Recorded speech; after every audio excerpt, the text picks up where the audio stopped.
peines correctes, qui font preuve d'humanité, qui prennent en considération les explications des uns et des autres. On n'a pas de mandat de dépôt pour les personnes qui sont libres et on est quasiment entre 2, 5 et parfois 7 ans en dessous des réquisitions. C'est pas parce qu'effectivement on a autant de douleurs, de sang et d'innombrables victimes, 132 morts et des centaines de blessés, que ces individus qui ont comparu avec ces charges-là étaient tous des monstres. Et la réponse judiciaire qui a été apportée, cette individualisation, eh bien, elle leur rappelle un petit peu cette humanité sur ces bancs des accusés. Justice a été faite. Nous avons des déclarations de culpabilité. Elles sont motivées. C'est pas à l'emporte-pièce. Les peines ne sont pas des peines délirantes. On ne peut pas imaginer autre chose que des peines sévères pour des faits d'une gravité aussi importante. Ce que j'espère, c'est que le procès nous permette maintenant de regarder devant. Autrement dit, non pas d'oublier ce qui s'est passé. Ce procès a marqué ma vie, bien évidemment, comme celle, je pense, de tous les gens qui y ont participé. Mais de faire avec, et on avance.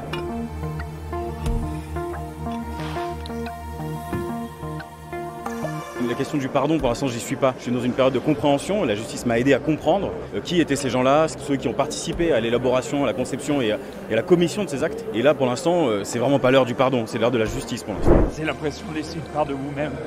C'est paradoxalement difficile de quitter cet endroit.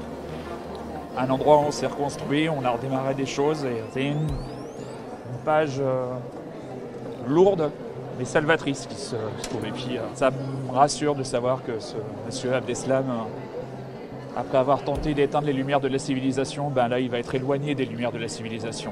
On va avoir un vrai sas de décompression là pendant quelques temps et la pression va retomber, mais je dirais pas que c'est une page qui se tourne parce que j'ai l'impression qu'elle va pas se tourner comme ça du jour au lendemain, mais c'est enfin la fin si je puis dire, parce qu'il risque d'y avoir un appel. J'ai l'impression que je vais pouvoir dire j'ai été victime et pas je suis victime. J'ai un sentiment d'espoir sur le fait que c'est derrière moi, mais c'est pas tout à fait terminé. Il va falloir quand même quelques semaines, à mon avis, pour que tout ça s'ancre bien en moi. Vous savez, après le verdict, tout le monde s'est retrouvé dans la brasserie des Deux Palais qui est en face. Et il y avait les accusés qui sont ressortis libres, il y avait les avocats généraux, il y avait les avocats de la défense, il y avait les avocats de partie civile, il y avait les victimes.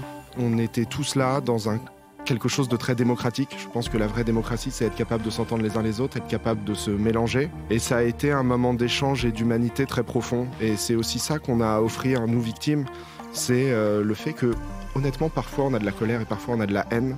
Mais le but de tout ça, c'est de la domestiquer. Et le but de la justice, c'est de nous permettre de domestiquer la vengeance. Et c'est ce qui s'est passé hier. Et une fois que la justice est passée, il y a un apaisement. Et maintenant, il faut vivre et plus survivre.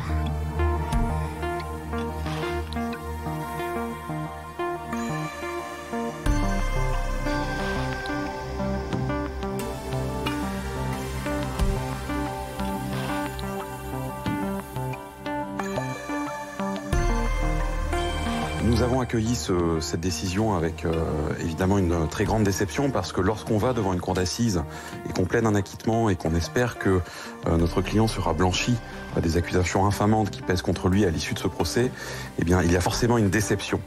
Le sentiment dans la lecture des raisons pour lesquelles la Cour hier a condamné Yassine Attar, eh bien cette motivation, me semble-t-il, n'a pris aucun compte de ce qui s'est déroulé pendant 10 mois.